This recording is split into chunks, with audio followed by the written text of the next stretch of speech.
Guys, it's good to see you all again. You might know that we've moved to a quarterly format, but really appreciate the packed house. People are still coming in.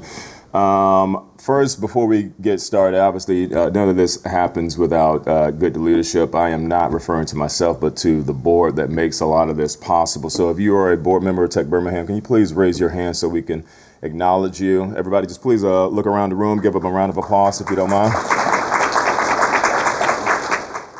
And also want to shout out some of our sponsors. We have Digital Motion in the back. A lot of folks have been requesting that we post and record our videos, and that's been made possible through them. But they've been working with us for a number of years on SLOS Tech, our cybersecurity conferences, etc. So truly appreciate you all. Got to give a shout out to Innovate Alabama as well. That's relevant to today's conversation in mobility, supply chain, logistics. Of course, Regions Bank. We're here, longtime sponsors and partners of the work, and again, germane to the conversation that we are going to have today.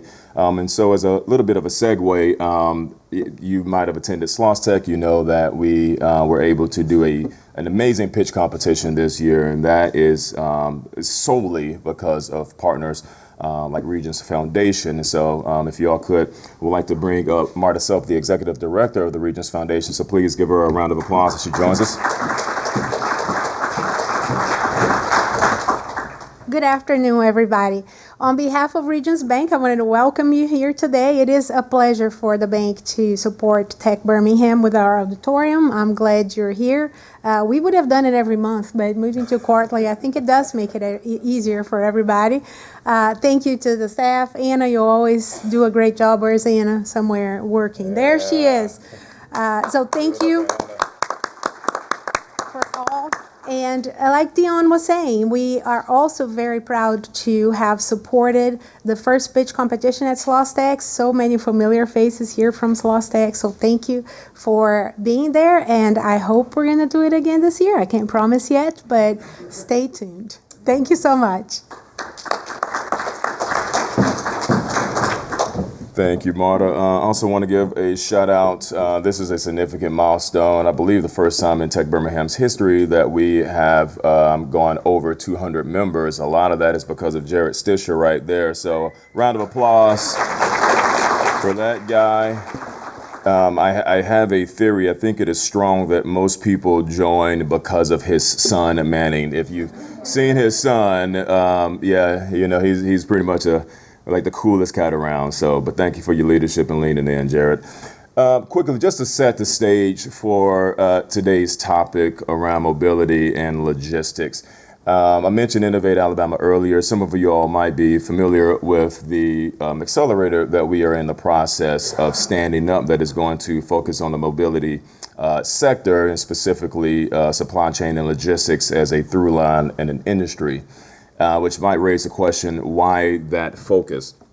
And if you go back about a generation, some of you all might know, especially those who are from Birmingham, that at one point we were arguably a capital of finance and banking. Obviously, Regions is a shining remainder of that. But at one point you had four top 50 banks literally headquartered across the street from one another. With Regions, of course, AmSouth, South Trust, and Compass, and even down the road in Montgomery, you had Colonial Bank, bank shares. And I lift that up because we did not make that transition as a region and as a state to fintech, to be a leader in finance and banking technology. In about 4 short years, the entire landscape changed. With the first acquisition of Wachovia and South Trust in 2004. And 4 years later, we are left with one Fortune 500 company bank, again, that being Regions. So I think it is poetic in a lot of ways that we are here in this space talking about what it looks like for us to do what we are good at and figure out how do we take advantage of the changing landscape around mobility, transportation, logistics, supply chain. And when you think about it, we punch well above our weight as it relates to that, whether it is old school players such as McLeod Software. If you pass an 18-wheeler on the road, chances are they plug into McLeod Software's technology. But you also have startups like Fleetio, valued at $1.5 billion now, that is making acquisitions and taking on capital left and right. You also have Shipt, which at the end of the day is also a logistics company. P&S Logistics, the list goes on and on. Coca-Cola, of course. You think about the airport. How do we move people and goods? That is logistics.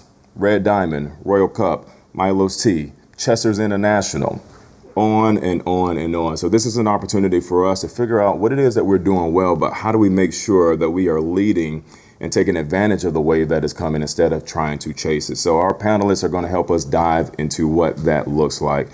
So with that said, Donnie Garvich, who is with Stella Source, but also a board member who has put up with me for a number of years, will be joining us, but we'll also like to use this as an opportunity for the rest of the panel to come up to the stage and join us, and we'll kick this thing off.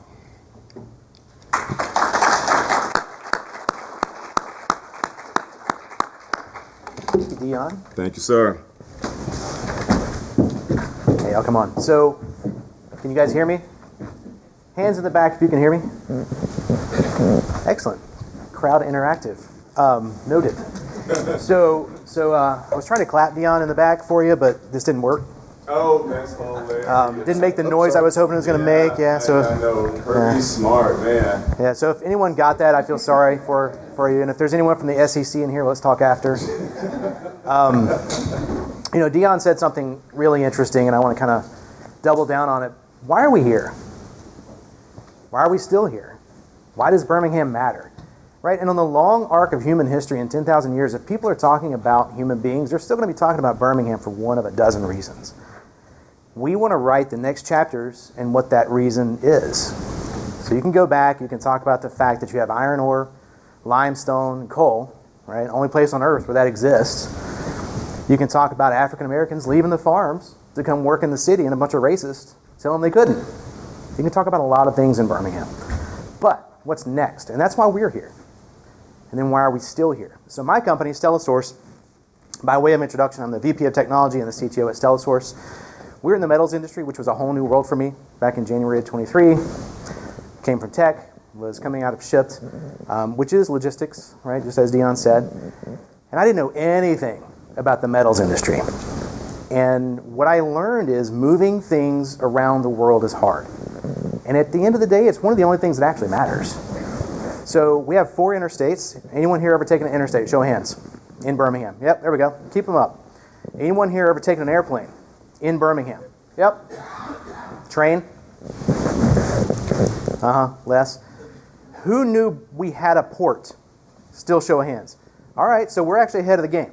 The fact that folks know that we have all those. We have 4 interstates, right? We got 20, 59, 65, 22. You got 459. If we ever finish the loop, we'll have a full loop.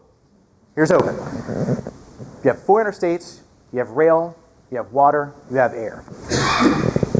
In the world that I live in, we talk about unfair advantages. And the only way you ever win any game is by capitalizing on your advantage over your competition. And so we are here today with this panel to talk about what are some potential unfair advantages that Birmingham may have, how could we capitalize on them, and how can we start thinking about repositioning Birmingham as a player in the future rather than trying to, Dion's point, react to our past. So I'm going to take a minute. I'm going to ask all these folks. Did y'all sit in order? You did. My God, you saved my life. Thank you. So I want to introduce everyone. I would love it if y'all would say, hey, why are you here? How'd you get here? What are you doing here? What does your company do? Give us a quick introduction to everyone so everybody knows who they're talking to. Eric, we'll start with you. Absolutely. Good afternoon, everybody.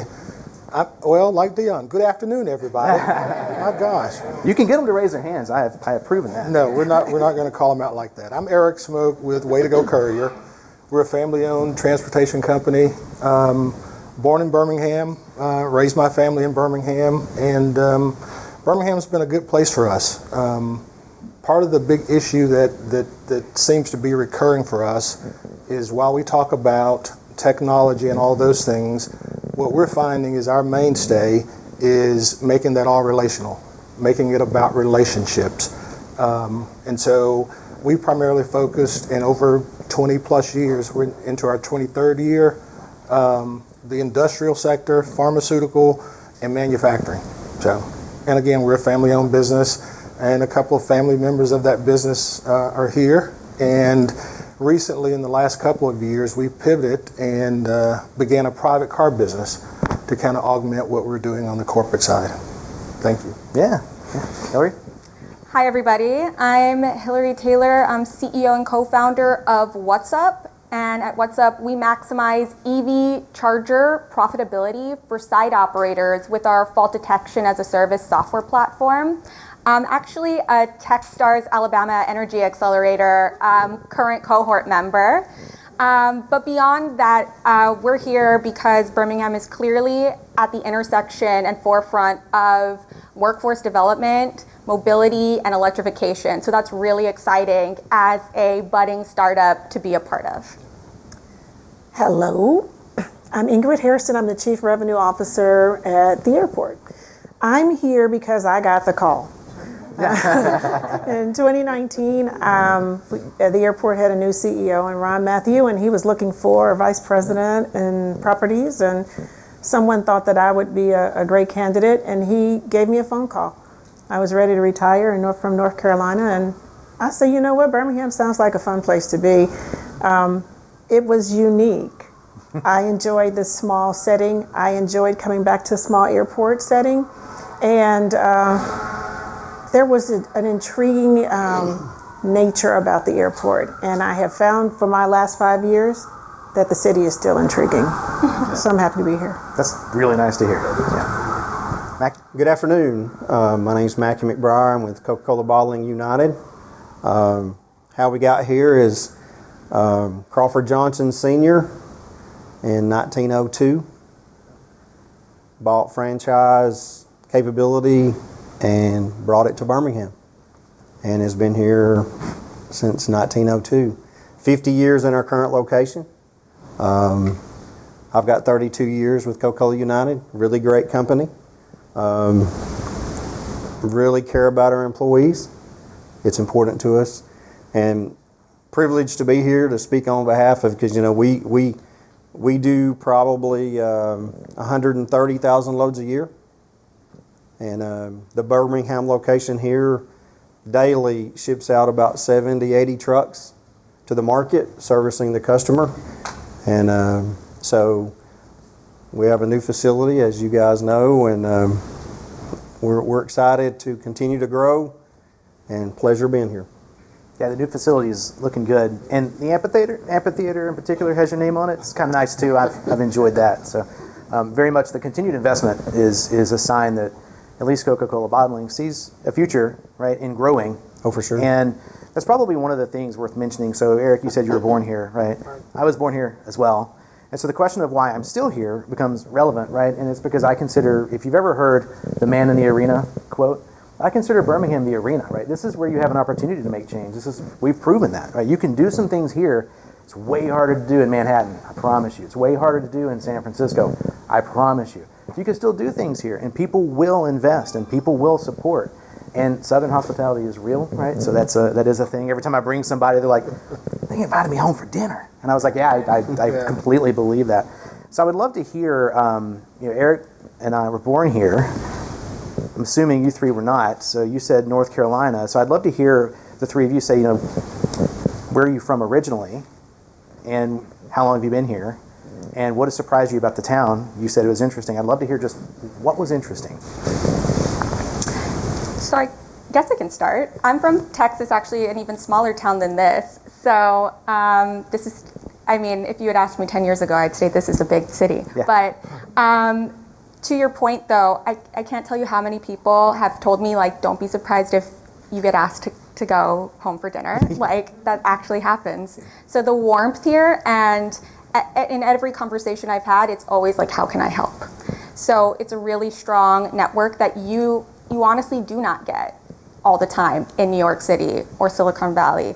It's really special here, and the talent is equally strong. So, yeah, that's what I've noticed. And I've only been here 5 weeks. 5 weeks? Yeah. Well, welcome.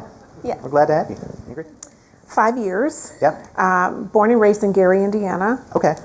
School in Michigan, lived in Louisiana, New Orleans. Spent most of my career in Raleigh, North Carolina.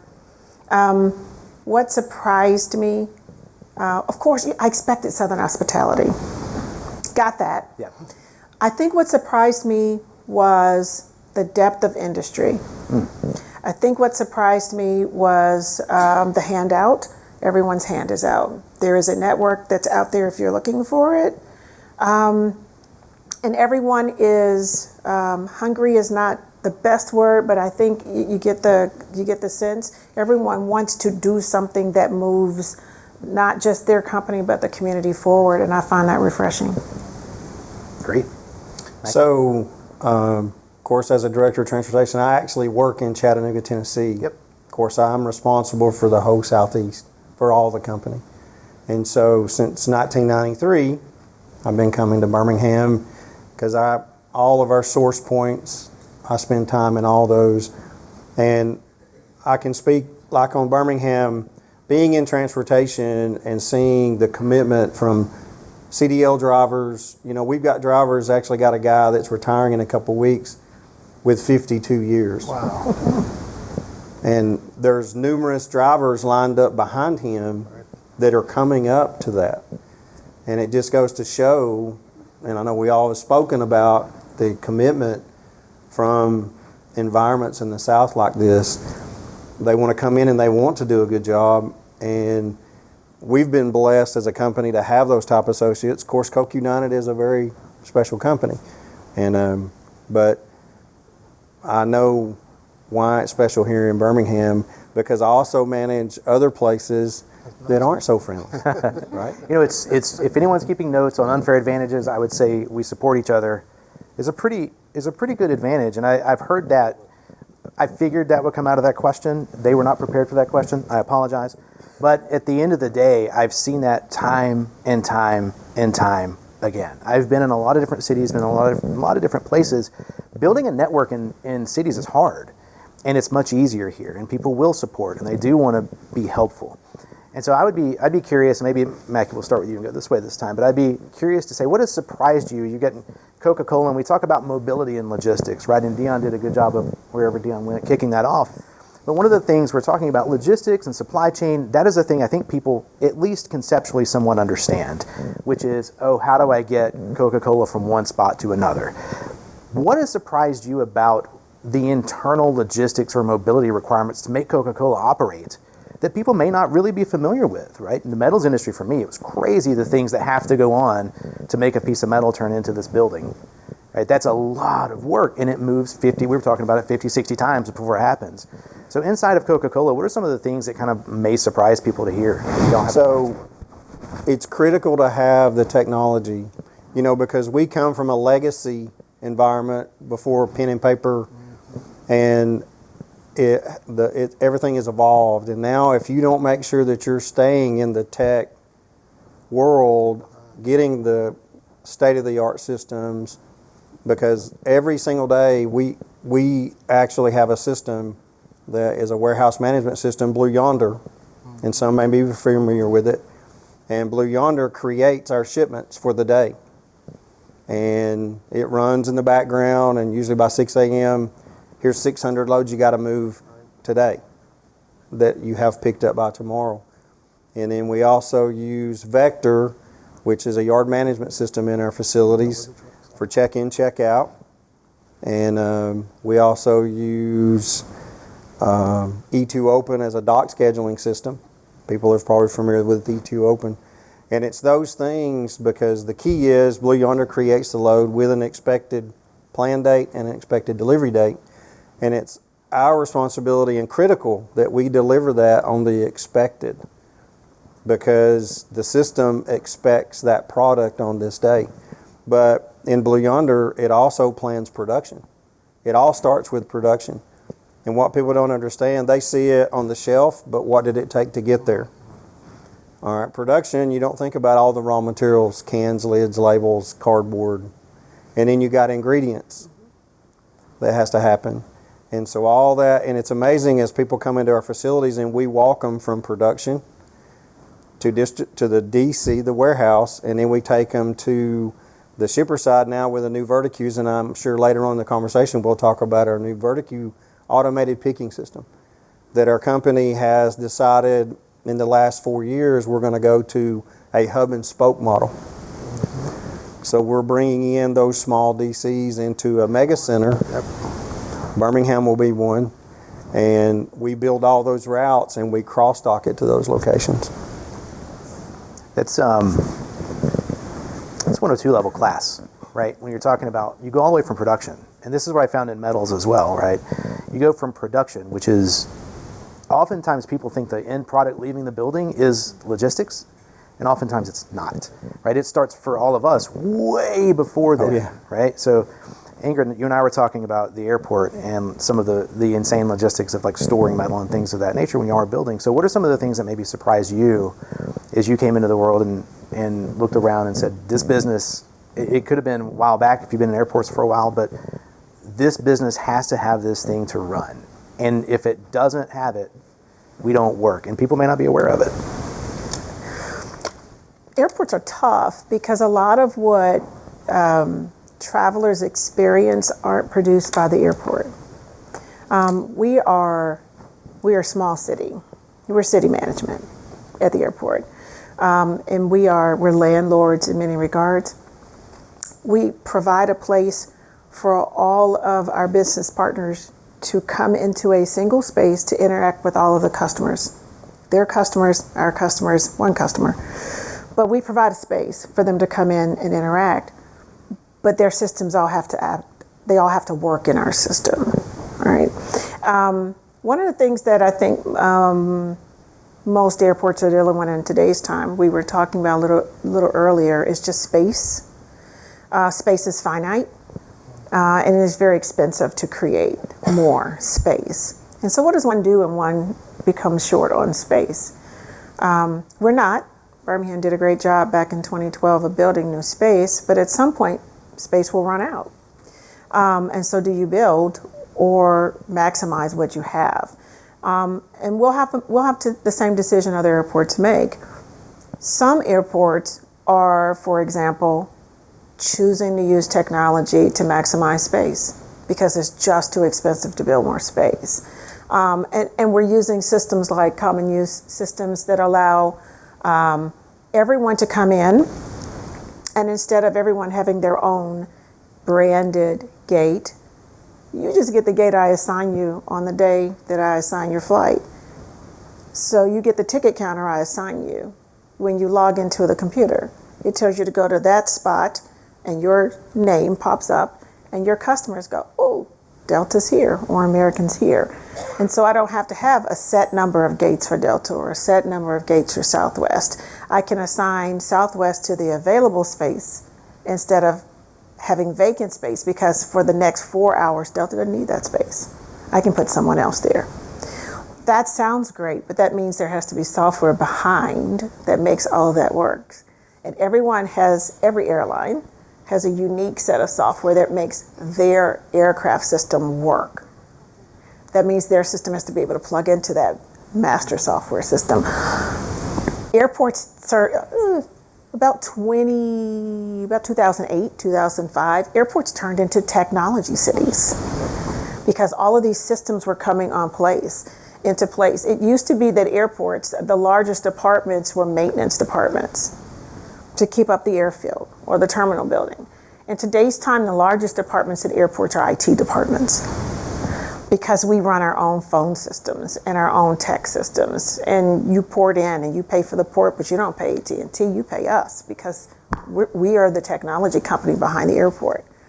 And who knew that in 20 years? We'd be a tech company, not just the people who provided you with a space to come in and have your airplane pull up to the terminal.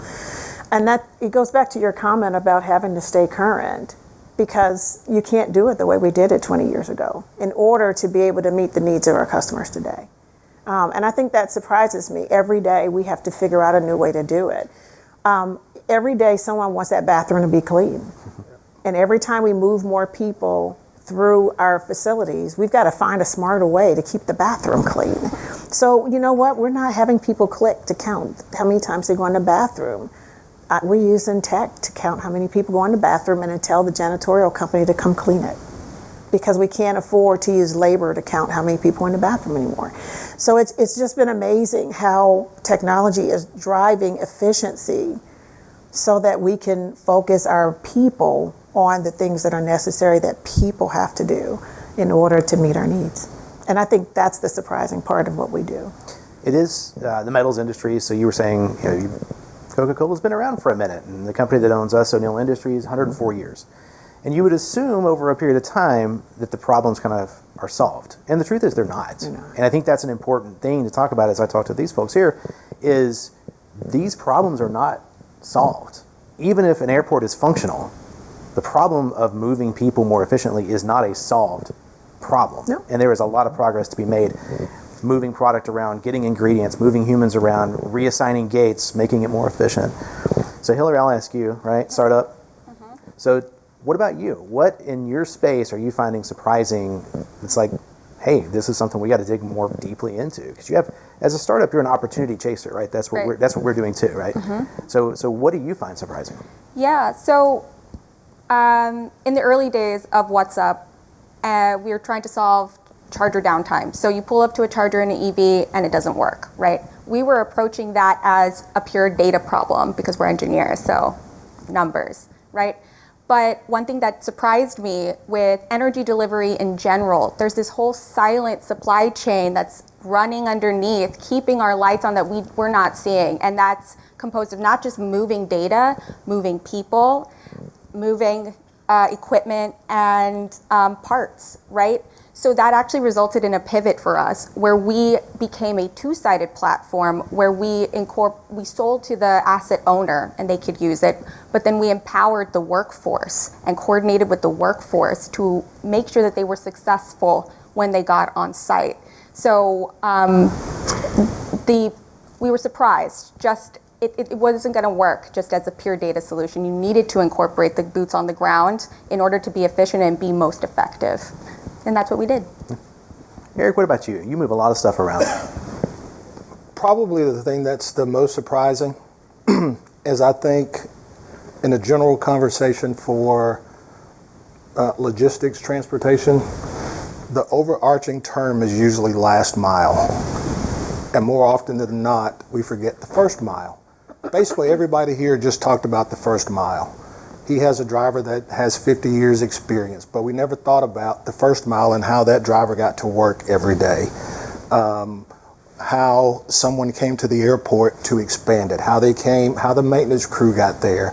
Not just from the actual in their car, using the transportation network, the highways and byways, but what about the people that didn't have cars? How does mass transportation help when people in those workplaces are qualified and ready to do the work, but they don't have the means to get there?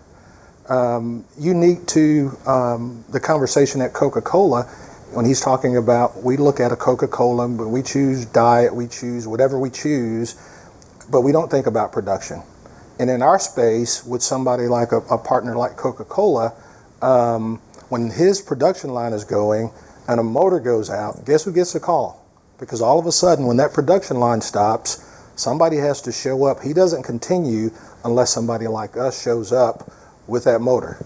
And even with the technology, we all have the smartphone apps on our phone. Regardless of your preference for the app, what it does is kind of give you an idea of speed. And ultimately what we're looking for is predictability. We're not necessarily concerned about speed. We know it takes speed to become predictable, but at the end of the day, when you click order on Amazon, you don't care whether it's an EV, whether it's a gas guzzling diesel truck. You want predictable, so you know to go to your porch and your package is on the step. And I think logistics without mobility, without the concern for community, without the concern for the people are what make it happen. And the other things we're talking about at some point will and always will become commoditized, but we cannot commoditize humanity. You know, I had a conversation once I used to do a lot of work for Toyota, and I was talking to someone at Toyota, and this was around a software deadline, so it wasn't really about this subject, but it's pertinent. The man wanted a software deadline 2 years out, and that's just not a real thing, right? But given the investment that they were making, that sure does feel like a real thing. And I had to ask the question, how long have you worked here? I've been here for 40 years. Very proud of being in the, how long have you been in this building? Well, we built this building in 28, 30 years ago, whatever it was. Great. This is before COVID. You come to the office every day. Of course I come to the office every day. You know, you whippersnapper, why are you asking me this stuff, right? So twice a day, that man had made the trip to and from that office. And I asked him to tell me within 10% variability to the minute how long it's going to take him to get home this evening. Can't tell you. Logistics is hard. Predictability is hard. And it's what every one of you have said is a requirement to be successful. So what I'll say as a guy that had done the same drive for 40 years twice a day cannot tell you within 10% how long it's going to take to get home. All y'all probably operate in a margin less than 10%. So it's a bit of magic to try and figure this out. It takes loads of data, loads of time, loads of energy, loads of smart people. So I'm going to start with you, Hilary. I would love to know, you've talked about, hey, in the EV world, we have to figure out how to keep these things running, right? Because one of the worst things has got to be, I've planned my trip, I've got an EV, I've made the leap, I'm in an EV, I've got this charger on my trip, I'm stuck at Santos Coffee forever, which is not bad for like a meal. But like the third day, that's going to be a lot. So tell me about your company. What do you think y'all bring to that space? And you said that a little bit, but what do you think kind of, if you could give me a vision of what your company could bring to that space, what would you visualize? Yeah. I think when we look at the broader vision of WattsUp, we want to become the reliability layer for the electrified future, right? And the autonomous future. When there's nobody in the car to report that something's broken, who's going to do it? It's going to be us. And we're going to, at the same time, empower the local workforces in these areas, whether remote or urban, to come fix it on the first try and be successful. That's what we want to become, an entity that empowers the workforce and makes electrification reliable. Makes electrification reliable. I like that. Ingrid, what about you? If you look at the airport and you say, we play a role, more of a role I think we've covered than most people probably realize. Future state, what are some of the things you could see the airport playing a role in that, you know, if you had your ideal state, what would that look like? So we've already started doing a little something new. In 23, we launched into international cargo. That was just a void in the central part of Alabama. And we think that there continues to be opportunity in this part of the state for expansion in international cargo. We started with imports, 1 to 2 flights a week. That continues. The flights are strong. Shippers are happy with the cargo that's coming in. In 2024, we started export flights of international cargo. Didn't expect export cargo's flights to start until 25. Very pleased they started in 25. In 24, shippers are very pleased. Between 23 and 24, the state of Alabama moved from, it's an odd stat, but it's interesting. Leaving the state of Alabama, goods were coming from 7 states in 2023 to ship out of the state of Alabama.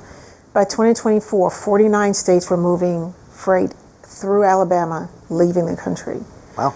The state plays a really pivotal role between the port in the south and Huntsville's cargo, and now cargo moving out of the central part of the state to connect our shippers' goods to the world. And we think that Birmingham, Shuttlesworth can continue to play a bigger role in that. We also are continuing to work to grow our passenger service experience for all of our customers, and love to bring some international passenger service here, more than likely to the Caribbean, but we continue to grow those opportunities. One of the things that we do for the air service that we have, because I thought it was interesting that you mentioned the first mile, is we do look at how do we do continue to look at how do we enrich what happens right now. So we look at how do we get our labor to the job. Right. And so it's very just coincidental. We did a large airport-wide job fair last week, but we had mass transit there because employers and future employees need to understand that there are ways to get to the job. And we need to continue to reinforce that. We also work really well in beginning to build those relationships and working with the state in workforce development, because the companies that work at the airport need workforce development. And so we're looking at ways that we can continue to support the companies that work at the airport so that they have what they need from the workforce to be sustained.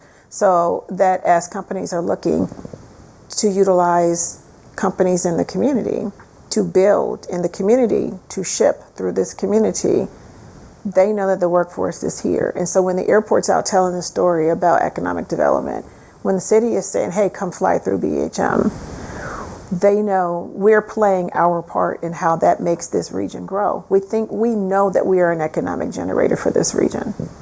We know that that's a big part of what this airport does. And so that's a big part of what we're going to continue to do. And we partner really, really well with all of the economic development groups in the state and in the region to continue to try to drive business into the region. Excellent. Mackie, you want to tell us? Same question to you. So, of course, with our business, naturally, we're bringing a lot of trucks and into this area, right? So we impacted the infrastructure, highways, everything drastically. We work very closely with our system, you know, whether it's Vector, whether it's Blue Yonder, to make sure that we create optimum loads, strategic routing, because, you know, our red trucks go to the market. So if we're able to use, and we're meeting actually right now in town and talking about the digital world, how we can improve processes, the touch of the customer. The world we live in now is going to the digital world, you know, from us to home to market. All those things are going to factor in, and we're using that technology to make us better. It's like versus a bunch of people riding around in cars going to the store. If we have the digital system in place that sees and tracks what's being sold, what's the process every third day, where that sales guy went to the store and went to the coolers and said, well, if we use the digital world and track how that's working, and the targets, the big box stores are changing the world that we live in, and we're having to become more customer friendly. And so the Krogers, the Publixes that order products, they want to be able to go order without us having a salesperson or somebody taking an email. They want to be able to go into our system and say, this is what I want, and eliminate those processes. And so we're literally, that is our goal right now for 2026. And they're sitting right now in work sessions with the specific groups for each department to say, what can we do better to meet and limit the exposure and reduce some of that pressure that we put on the city, right? So I'm hearing modernization there is it's kind of a big, it's huge. Yeah, big for y'all. We see in the industry I'm in, a lot of what we do is modernization. I don't want to do sales and quoting. In the metals industry, they say they want to see the sparks fly. And what that means is, and this is where it comes from, believe it or not, what that means is they want to cut metal. They want to move metal.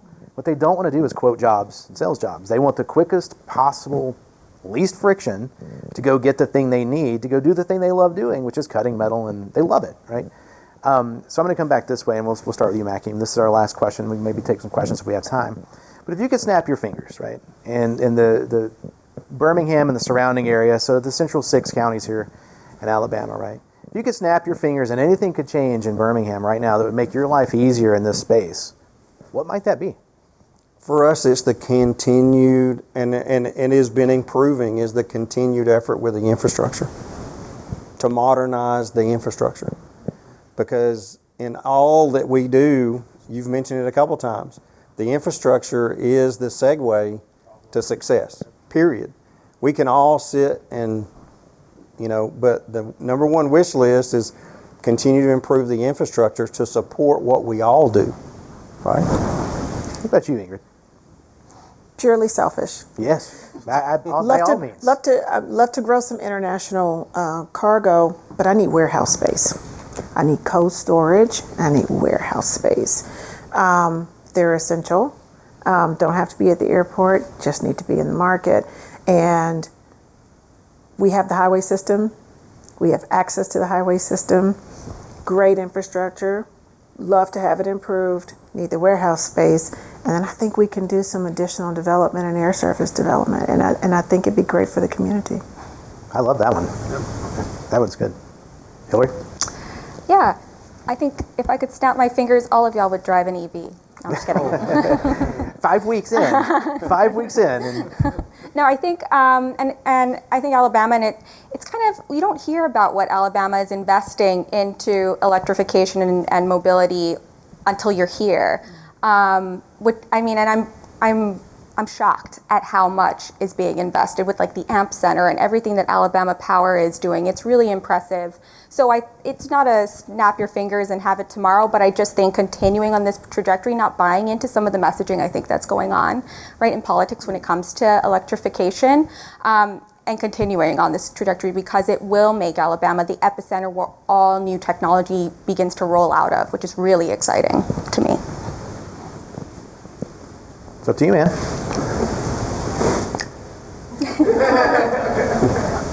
I imagine a world where a small family-owned business can partner with the Coca-Cola, work with the airport authority, and work with WattsUp to create and continue the culture that we have established and that we've been able to see foster in this space. Too many times we sit at the table and it's either you or me, and it should be us. And we're small enough that thing can really happen. I should be able to go and let's talk about EV usage in a fleet. We should be able to go to Mackie and talk about EV usage in a fleet. We should also be able to talk about getting the staff to all of our places to work. There is great infrastructure. Does it need improving? Absolutely. But at the end of the day, this collaboration, the thing I like most about where we are and snapping that finger is it's small enough that we can have, and people are willing to have those conversations. Has anybody gone to Nashville recently and seen the cost of living? Has anybody gone to Atlanta and seen the cost of living? Chattanooga is a logistics hub. Have you seen the cost of living there? So to be able to come to Birmingham and have these opportunities to have a lower cost of living, to have a community that's willing to participate and put people to work, and for all of us to share in the success, when I snap my fingers, that's what I see. So I love that. I'm going to, since I didn't see a ton of people necessarily writing these unfair advantages down, I'm going to list them for you. People want to help. Don't sleep on that. That is a big deal in this town. If you reach out and you say, hey, I want to do something, you will probably find someone willing to be like, well, let's go get lunch. Right? Like, that is how this town works. What you and I said. We literally said, over shoes. That's what we were talking about, shoes. Right? So this town operates that way. Do not sleep on how big of an advantage that is. Right? Humans, meeting other good humans and doing good stuff together is something we can do here. Geographic location. We had a couple of times where we hit on that. It's important. Where you are matters in what we are talking about. We are moving physical goods. That is an expensive endeavor at the beginning of it. The heavier it is, the harder it is to move, right? So when you're talking about a centralized location, and again, we have interstates, we have rail, we have air, we have a port, you're talking about potentially an advantage we really are not utilizing that much from a geographic standpoint. And that's an unfair advantage, right? It's an unfair advantage against Huntsville. Even towns that are close by, not moving all the way to Huntsville if it doesn't need to go to Huntsville is a big deal. I would say that it's not a zero-sum game. So I'm glad you brought this up. The thing about Birmingham is we can still grow. We have room for that. We're not all beating each other up over getting the building on the corner. Right? We can grow together, and there's room for that. And it should not be a zero-sum game. We should not be fighting each other on how we grow. I think that's a great point. Finally, I think that Birmingham over the past, I've been here 30 plus years in the technology industry, over the past 15, I would look for some nods, maybe 15, The technology industry in this town has really, really shifted, where folks who are good at software are beginning to realize, hey, I can be part of one of these bigger companies and help these bigger companies solve problems rather than just go out on my own. And if we're not taking advantage of that, so my company, you could cut it down the middle. Half of our company came from the metals industry, half came from the software industry. That is a pain in the ass, right? But it's a worthy one. That is the right pain to have. I can ask someone, how does the metals industry work?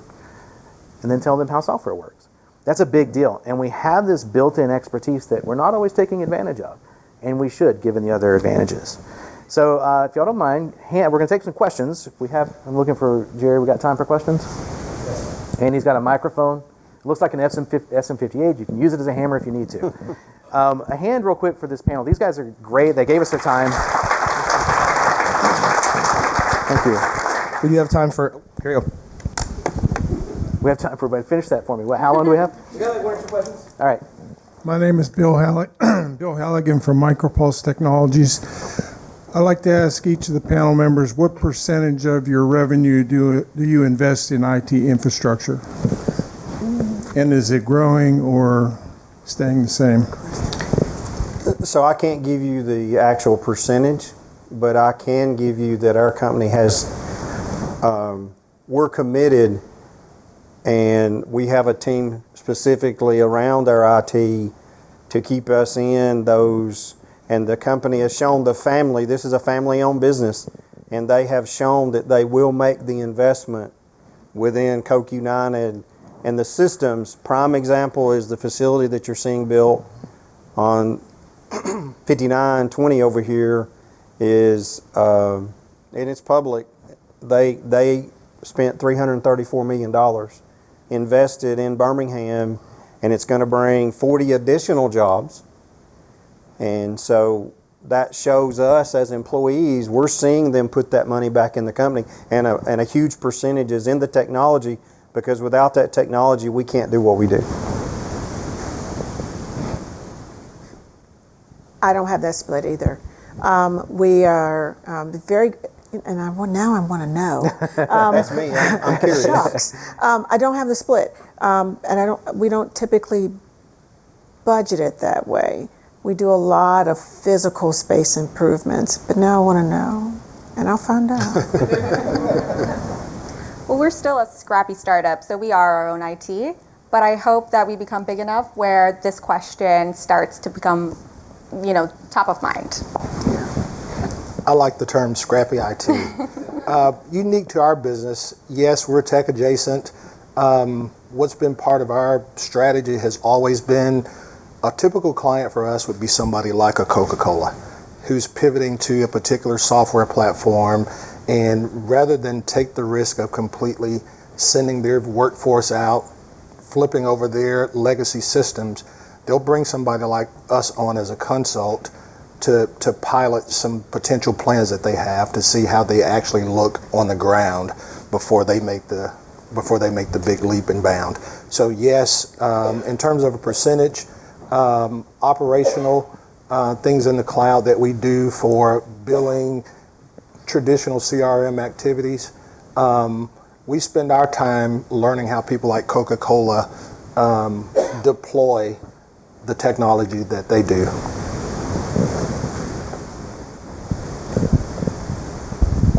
I know in some, my name's Wink. So I know in some of the spaces I interact with, companies like Boeing are making use of blockchain technology within logistics. Have you guys seen any use cases of that within your spaces?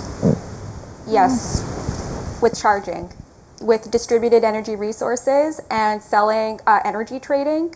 That's looking like there's going to be a trend to start doing that on the blockchain for secure, transparent transactions. So Coke United, we use blockchain because we sell product to other bottlers. And so our orders that come in for us, for other bottlers, are done through blockchain. Not so much. So this is the first panel that I've sat in where AI did not come up. It's nice, isn't it? It's refreshing. So I'll ask an AI question. Thanks, Ben. And I'll let you, Donnie, the appropriate AI question Yeah. for efficiencies, disruption, how is it affecting each of your industries? Yeah, so you said my name, so I'm going to try to take a shot at answering. Here's what I'll tell you about AI, and I'm a little bit of a curmudgeon on AI, so apologies. I believe AI is useful, but I don't believe AI is what a lot of the tech industry is selling right now. A lot of the tech industry, it's just the newest bubble, right? If you went through .com, you went through all these other things, they're all these bubbles, and AI is a really good assistant, and it will remain so until we figure out quantum computing or better electricity generation. One of those two things has to happen before it can proceed further than it really is right now. And the biggest issue with AI is it's not accountable. You can't sue it. And when we're talking about all the things that we have talked about in logistics, if AI screws something up, it's still a human being on the line. And as long as that remains true, and AI is not perfect, a human must stay in the loop. And so that makes AI a much better assistant. So that's my opinion. We have, our company has some patents in AI, we are all in, but at the end of the day, I don't think it's as big a deal as what people are selling in the tech industry right now. And I would love to hear y'all's thoughts on that. I think I'd venture to say the same thing. I used the term predictable before. If your life depended on that predictability, would you trust an LLM? Just a to the point question. By show of hands, who would be willing to take that risk? There's one. And I appreciate you for being the one to show hands. But most of us aren't. Even times that we prompt and we go back and question a simple prompt, are you sure? And all of a sudden it says, well, you know what, you're right. So if your life depended on it, which in what we do, lives do depend on it. So we have to use it in its space. We have to use, I like the term assistant. It does become a great assistant. But in terms of, do we bank our business on AI? No. Yeah, I'd have to agree. I think AI is incredibly useful in very controlled scenarios, not to replace human beings in a lot of cases. So like in our game, or in our industry, it's data. We have 300 million data points. How do you process all of that? How do you find signals and patterns, machine learning and AI? That is a huge and very useful use case for AI, right? And then the way that we look at it when it comes to the technicians and the empowerment, it's an empowerment tool. It's not a replacement of a technician, right? And it never will be. It should help them and make you better. That's where I think we are with AI. In the airport management space, we aren't anywhere with AI. A lot of our business partners use AI extensively. So you'll see quite a bit of use of it in the assistant space. If you're interacting with your airline or if you're interacting with your ground transportation company, but from the airport management side of the house, not so much. Yeah, so for us, I would say that we use it as kind of let it make suggestions, but we're gonna vet out and validate anything that it says. So we have a team. Yes, AI is part of everything, and not to say that it doesn't come up with a good algorithm that we should use or whatever, but we validate. Do we want to use this information? Yeah, I've often said that it's not going to replace great people. It might make great people even better. Right? That is a real thing, and I think they're just appropriate use cases for it, and those you should seek those out. All right, give it up for our panel.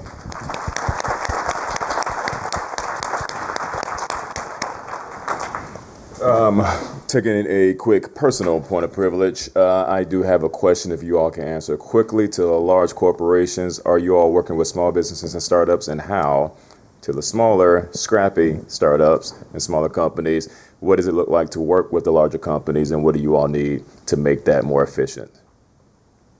I know that's a lot, but yeah. So I will tell you, we're a huge company, and being in the director of transportation position, the mom and pop carriers, and you probably hear that term.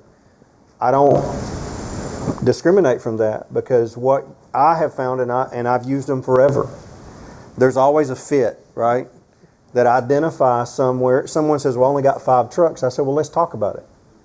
where do they go? Where do they land? Maybe I've got something, and it's a benefit for both. And I think that anyone that doesn't think to use a smaller vendor or provider, they're missing out. Thank you for that. I totally agree. We work with large and small companies. We do a lot of, particularly we do a lot of construction work on the airfield and in the terminal. We have found, though, that working with smaller companies particularly is very heartening. We see the benefit of working with small companies to help grow the firms, but they also are accessible. They're available, they're responsive. And sometimes larger firms are just harder to contract with. It's a little longer to get through the contracting process. And some of our jobs just aren't large. So we get the benefit of being able to support a smaller firm that's in the community and have the speed of service as well. Thank you. And I believe you all have an event coming up on the 22nd. We do. Yeah, for vendors who are interested in working with the airport authority. I forgot the time, but I'm sure that information is out there somewhere. It will be, and we enjoy having you all come out. Awesome. Thank you. Hilary? Yeah, and I guess from the other side, as a startup, I think just something similar to what you said. So just in a big corporation, having resources that are accessible, that do have an open mind and are willing to dedicate the time to a scrappy startup, because we will work, right? Absolutely. So yeah, I think that is what can be made available to me. Thank you, Hilary. Eric? No, I think too, what's been shared already. You talk about a company with 5 trucks or 10 trucks or a small service provider. At the end of the day, the reason that happens is because of an opportunity like this, and we all do it for the same reason, is because we believe that organization to be credible. We believe them to be reliable, and I get in the door and I understand the airport's business. And now I operate from their vantage point and how to make their business better. I understand how Coca-Cola works, and I get in to make that better. And then after we've done all of those things, and now there's trust. Now there's the phone call. Can you send whatever the resource is to help us solve our problems?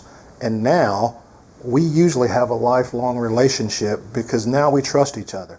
So in any scenario, whether it's the catering vendor, whether it's a trucking company, whether it's the maintenance crew, we're all looking for that equation in the relationships that we have.